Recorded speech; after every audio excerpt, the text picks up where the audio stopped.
Who am I?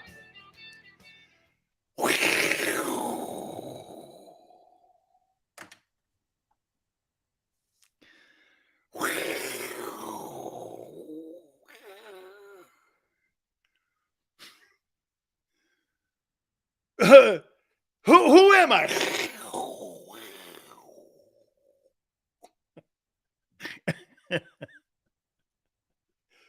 This guy's got a big mouth.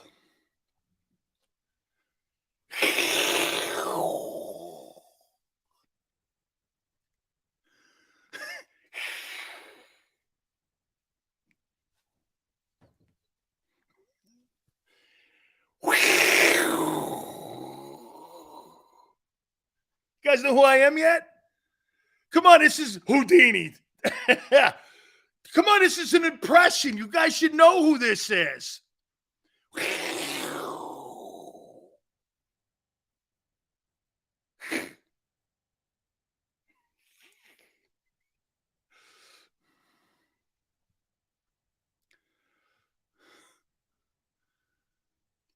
Micah Parsons says he's a lion. Yeah. I'm a lion. My ex-wife. That's my wife, too. Micah Parsons goes, hey, you see a lion in the zoo. Okay? You can come over and see him. Come on over. You can check the lion out.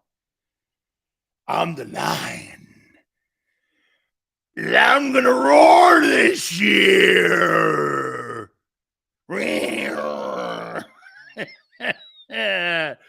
Holy shit. Shut your frickin' hole, kid. Are you kidding me? I'm the lion.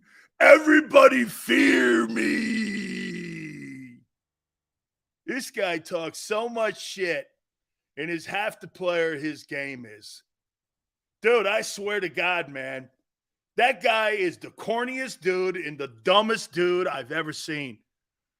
Dude, do you know what made Reggie White so frightening? Watch this. Dear God, I pray for everyone. Lord is great. Lord is wonderful. Lord, thank you for all the things. And you're like, holy shit, this guy's going to kill people today. And he's praying to Jesus Christ right now. And you're watching this guy, a 6'6" preacher. And Reggie's going, Lord, I am a follower of you. I love you, Lord.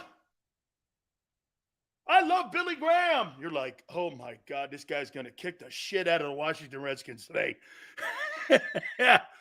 Man, dude, you watch Reggie do a prayer sermon, and you're watching this going, and he's going to turn around on Sunday and kill someone.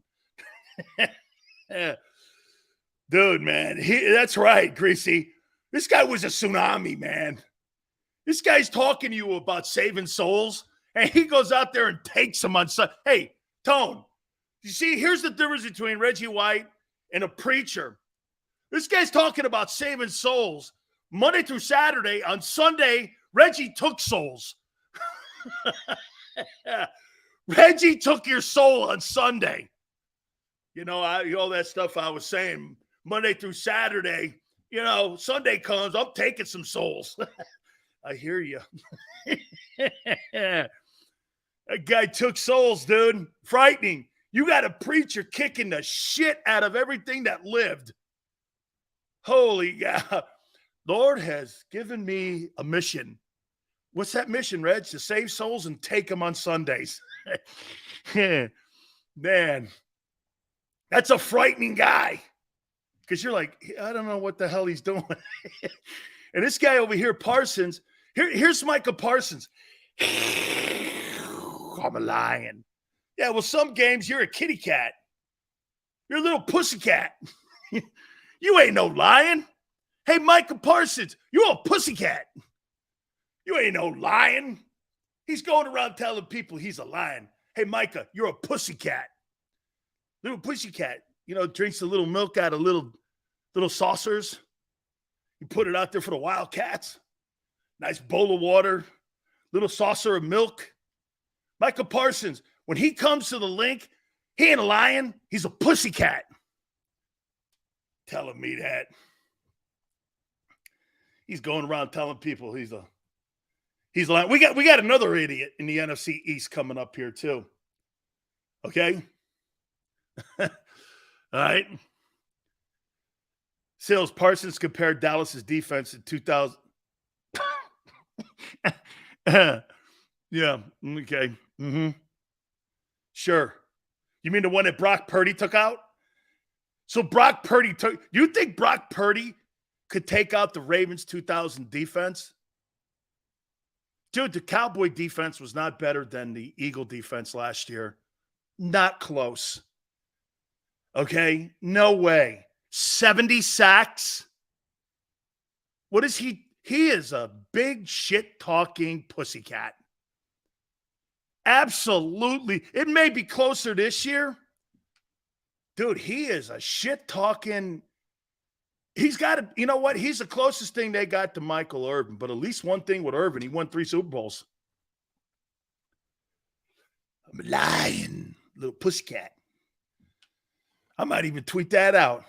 This guy ain't no lion. Okay? This guy ain't no lion. You kidding me? He's Sylvester the cat. He's Sylvester the cat. He's Garfield. That's who he is. He ain't no lion. Micah Parsons is Garfield. I think I will tweet that out. Hey, dude, you ain't. Remember, he goes back and forth with me, too. Yeah, I know that you talk shit to you. Dude, you're Garfield the cat. You know, lion. This guy thinks he's like king of the jungle. That's what he's saying. He's king of the jungle. Dude, the guy in Philly was more productive and was more impactful. Here, you know what? Tone's research has made me say this about Micah Parsons, who had a more impactful year last year, Parsons, and you know what? The national media will not agree with us. Who had a more impactful season, Reddick or Parsons? Tone told me, man, guy had number 1 and 3rd down sacks. That's freaking awesome. That stat itself is insane great. Then you add in, he's number 1 in caused fumbles.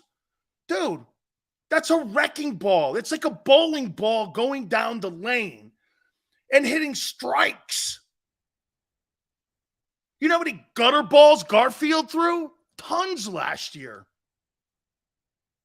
And Reddick had 19 and a half sacks count in the playoffs. Dude, I'm sorry. Reddick was more impactful than you. Who's the better player? Yeah, okay. Probably. But, dude, I'll tell you what. The deficiencies that Haason Reddick has, he makes up for in his qualities. Is that fair?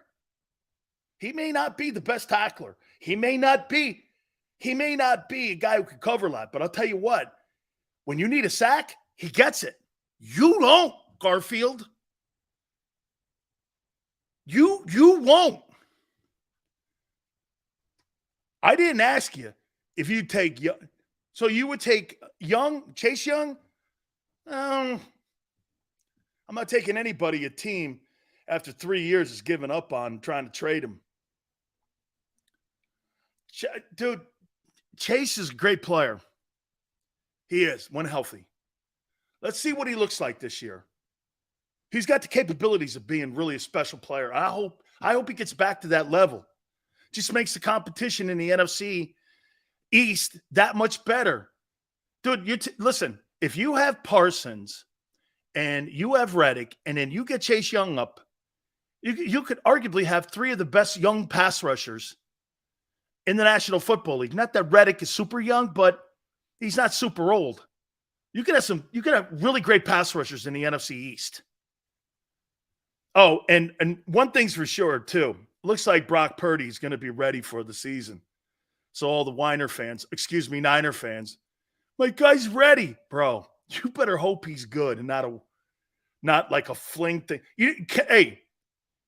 Can I tell you who I think Brock Purdy might be? He's either going to be someone who's going to be like Jimmy Garoppolo or somebody special, or he's going to be the pet rock. Brock Purdy is the pet rock. Sprinkle a little water on it. Thing comes up. A cha-cha-chia. A cha-cha-chia. He's a chia pet. You know that chia pet they used to sell on TV? Brock Purdy's a chia pet. Cha-cha-cha-chia. Cha-cha-cha-chia. They sold like those things for like 2 years, and after that, the chia pet went away. Brock Purdy, man, you better hope he ain't the chia pet. Well. Haason! Hey, Sue, am I right? Brock Purdy.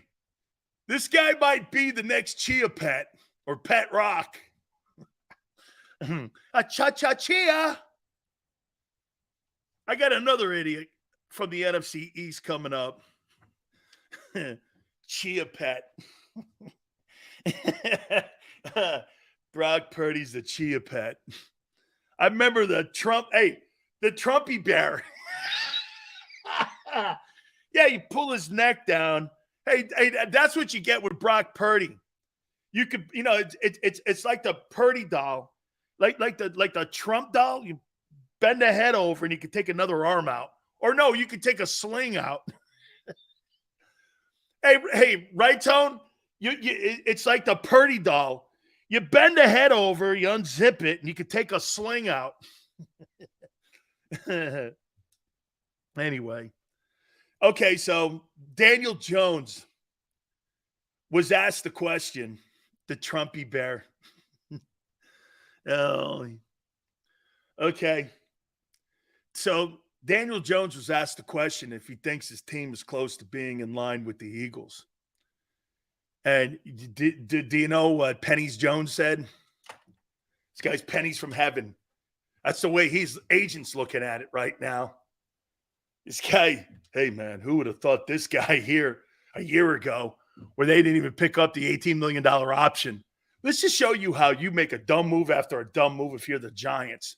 You don't pick the $18 million fifth-year option up. You turn around and give him $46 million. Jesus. Hey, that's like going in and doing this. Hey, I'm going to sell you my car for $8,000. Nah, that's all right. I'm going to pass on it. Then you take it back to the same idiot and go, hey, I'm going to sell my car for $16,000. Okay, I'll take it. Holy shit, man. Speed, what's up? I mean, right? So the Giants don't get the $18 million.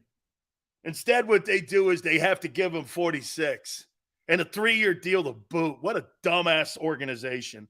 And I love the Giants. But here, man, I got a lot of ties with the Giants. Thing over my shoulder tells you why. So Daniel Jones was asked, do you think you're in line with the Eagles? And Daniel Jones goes, I think we can beat anybody. Well, let me help Daniel Jones out here a little bit. You were never in any Eagle game last year whatsoever. And you've done nothing in this offseason to upgrade your chances. You know that topic I asked you the other day? Have the Eagles done enough to beat the Chiefs? What exactly have the Giants done to close the gap on the Eagles? I'll wait. What's he supposed to say? Not that. I say here. This is exactly what I would say, JM. Hey, do you think you've closed the gap on the Eagles? Now, we got to go out there and we got to prove that we got to win that game. Those guys are the best. They're wonderful. What a great team. They got a great quarterback. Pump them up. Let them start reading their press headlines. That's what you're supposed to say. Man, like Joe Burrow, man, Mahomes is great. Mahomes is the best quarterback in the league. So when he beats him, it just shines his star more. Don't you get it? You don't answer a question with an insecure comment. Like you have insecurity. That's an insecurity comment. That you don't have any poise in believing that. Okay? Here, if I'm the quarterback of the Giants, and the way they poleaxed them last year, those games were never close. And you answer it, yeah, man, I think, we could beat anybody. That's not how that thing looked. And I think the Eagles have done more for them and keeping where they are than what you've done to try to get closer to them. I think Dallas has kind of gotten in the room.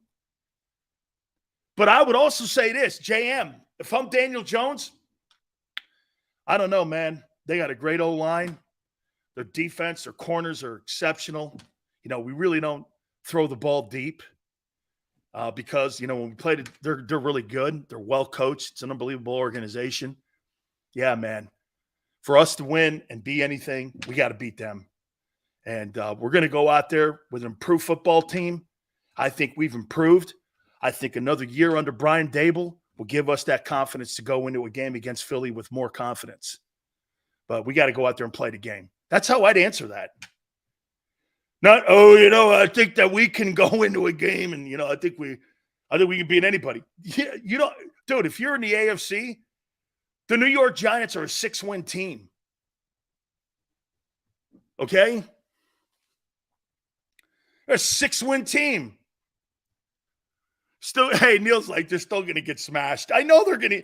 Dude, there's not a chance in hell the Giants are going to. They're not a threat.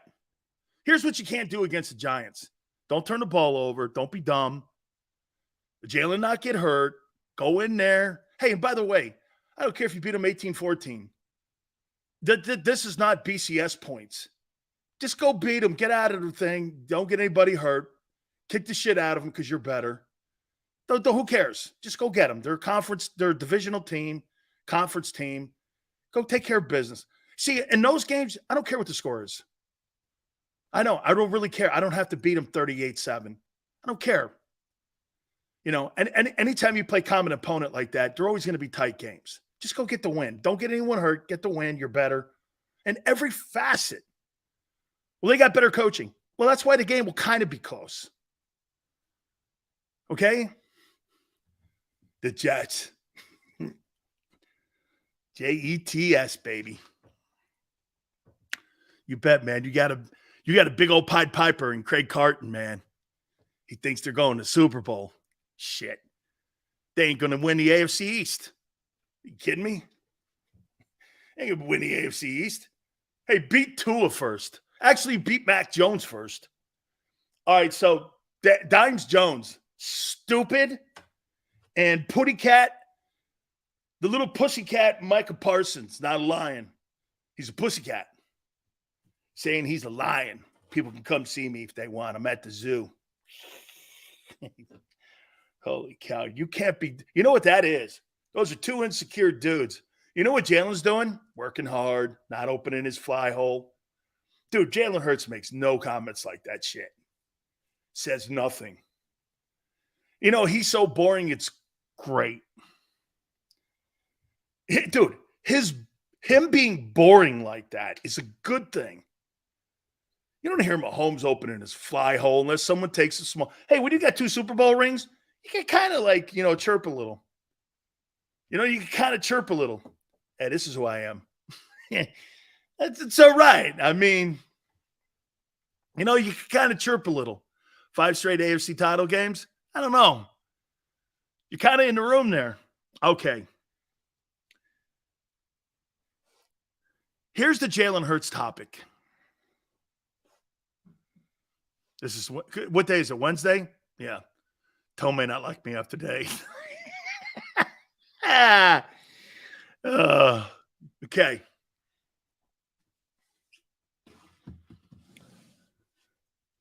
You don't think the $255 million contract validates Jalen Hurts, do you?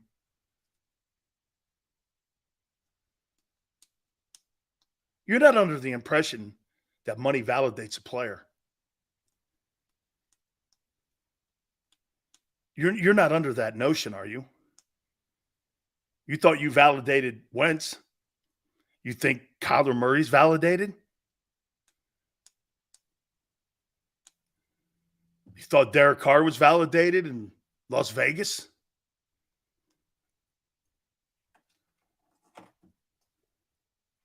He's not validated because of that contract. There's a bigger target on his chest.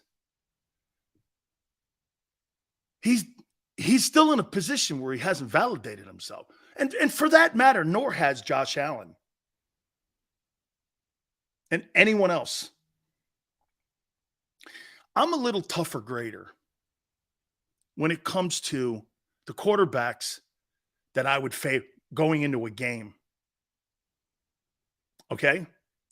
Like if everything is equal, like a NASCAR, who would I take?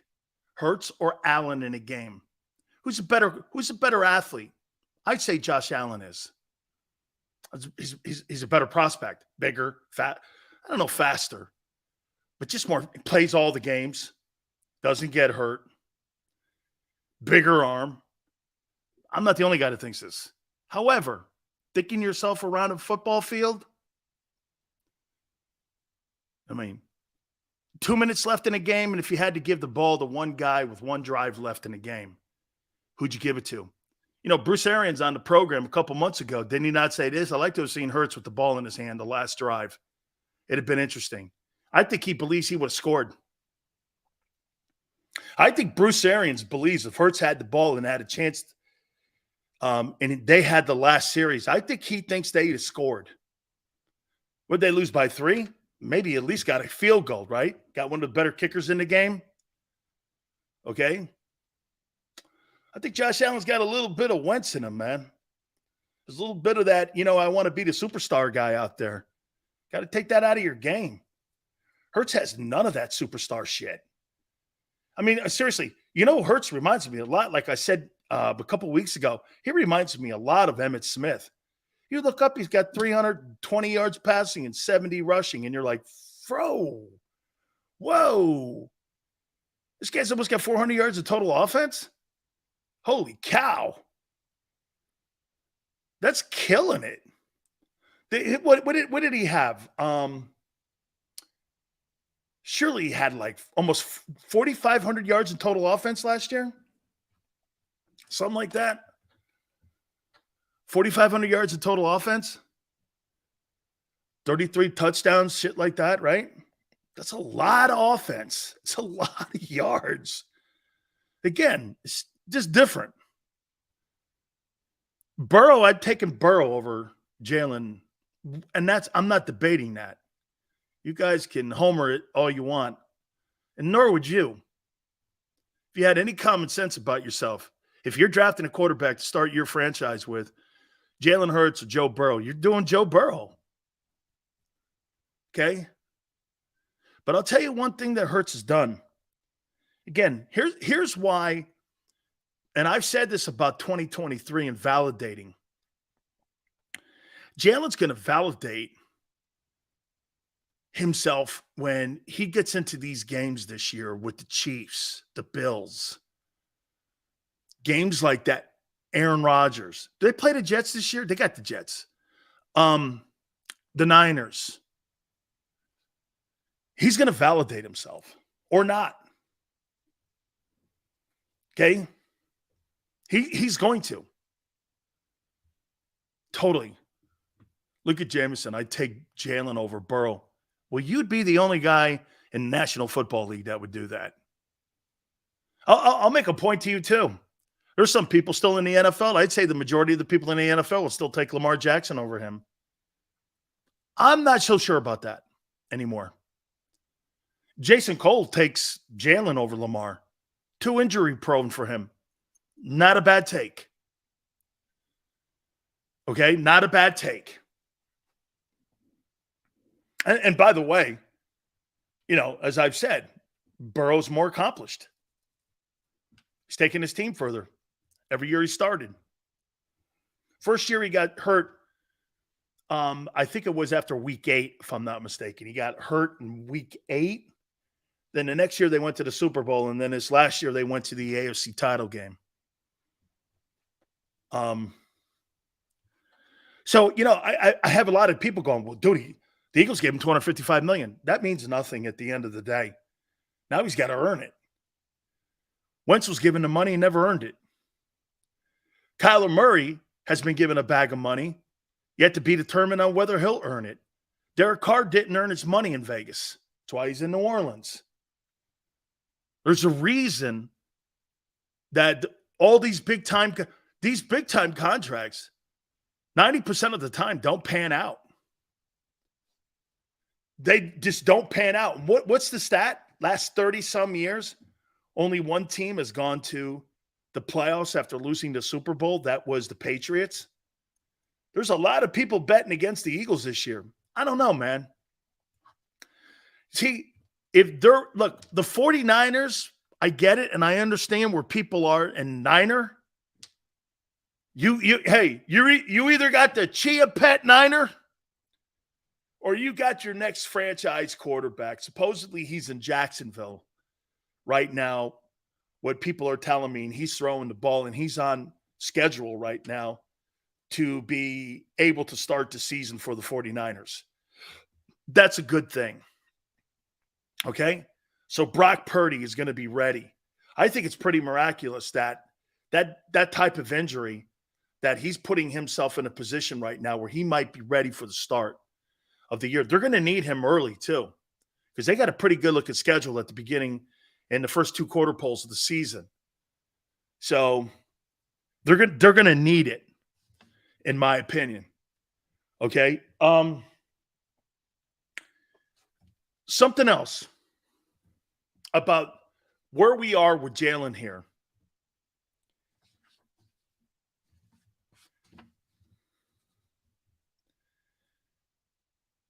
He, in my opinion, has done how he's handled himself in this offseason has been a good job as I've seen any quarterback can since Tom Brady. And what I mean by that is he is the quietest guy I've seen. We broached this a little bit a couple minutes ago. Makes no waves, makes no comments, hardworking, determined, focused. Boy, do you know how hard it is and you know, Tone brought this up. Do you know how hard it is to find people who never look up? These guys who are just grinding. And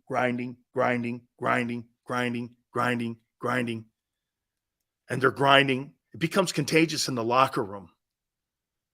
Yeah, speed goes, confidence is quiet. You know what it also is to me? Instead of some asshole like Micah Parsons telling me that he's some putty cat, or Daniel Jones saying that he can beat anybody, to me, don't take Jalen Hurts and his attitude and the way he does things as weakness. To me, that's confidence. I'm more confident now. And you know what you get? You get a lot of people. Carl goes, Sills is finally a believer.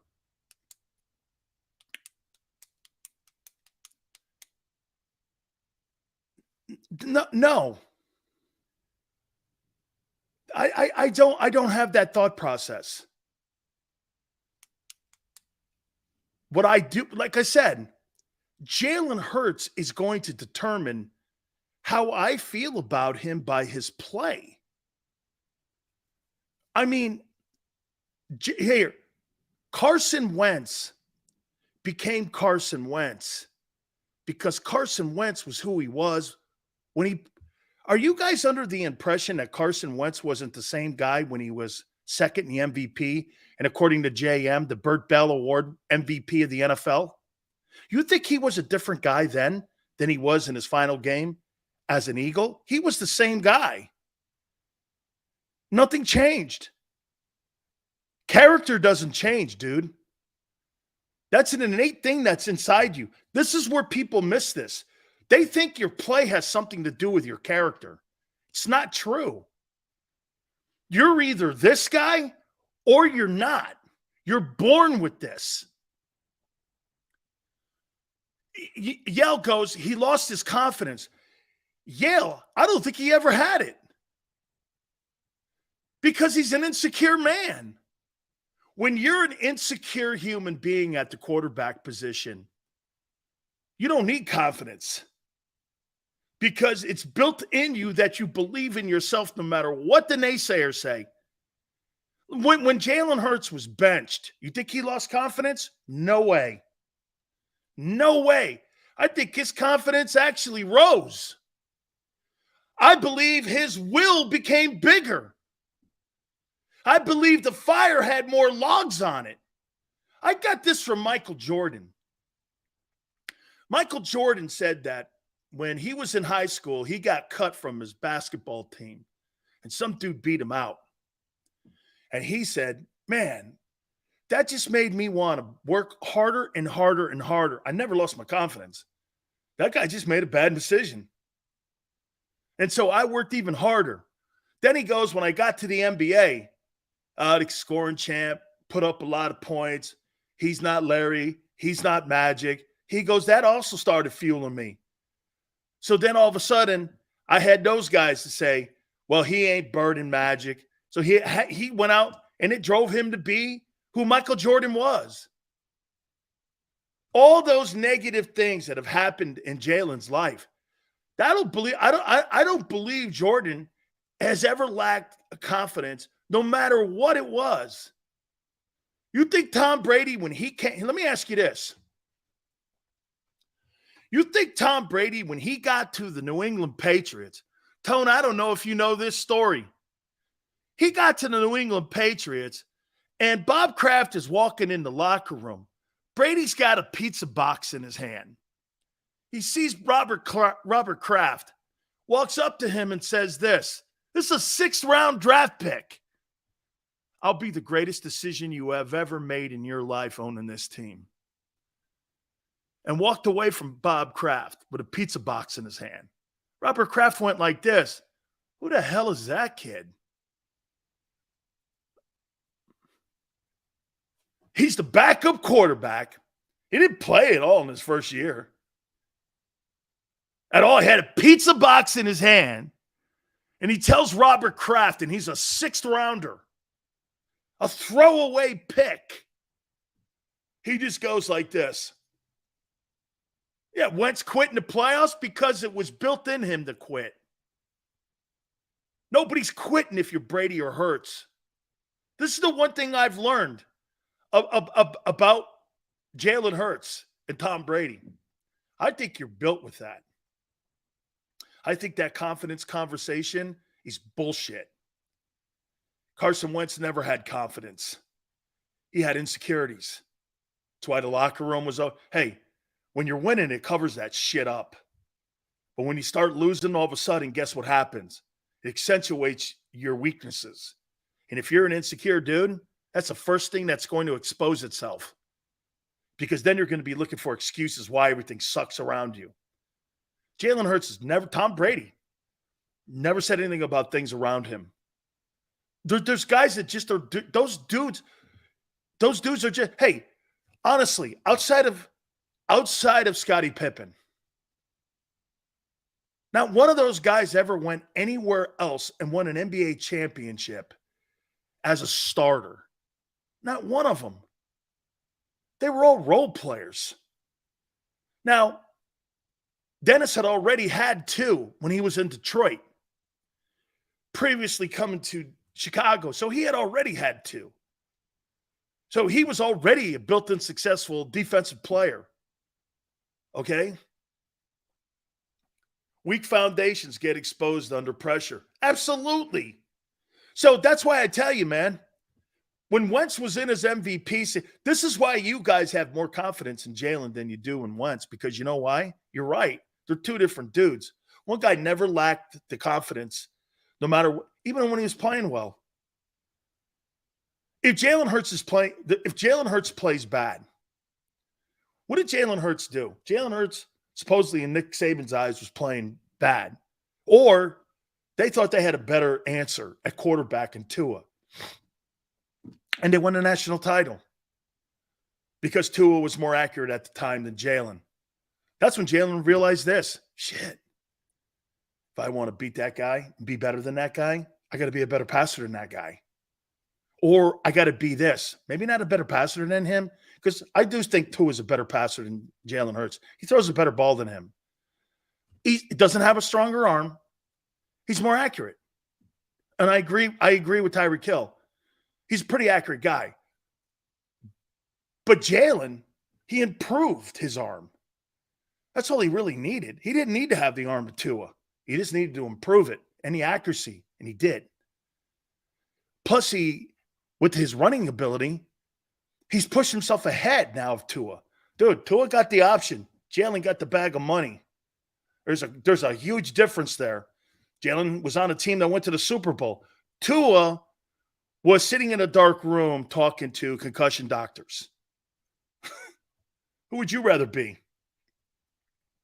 Steve Kerr wasn't a starter in San Antonio. I said starter. Kerr wasn't a starter. Came off the bench. And then he became an assistant coach there. And then I believe went into broadcasting and then went into getting the Warrior job. I believe after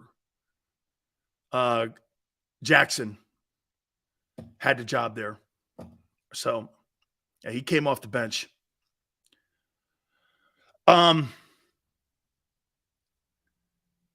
Cook may sign there, take pressure off Tua. And you know what it does too, Yale? Something else it does is this. It also makes your offense a little bit less dependent on the starting quarterback when you have a big-time back there so that you could put another guy and you're still going to get offensive production. You got a pretty good offensive line. They got a pretty good O-line in there. And the cliff dive, like if you have a devastating injury in Kansas City, that season's over. Shit, man, quite frankly, if Kansas City loses Mahomes, they could have a top 5 pick. There's not a lot on offense. Like, nobody's going to go into Kansas City and pick up the pieces and carry that football team to the Super Bowl. This is not going to happen. You have to have a special guy in the building to do that. So you're not. Okay, do me a favor. I want to ask you something about Travis Kelce, and I want to get your thoughts on it, about the tight end position, especially Dallas Goedert.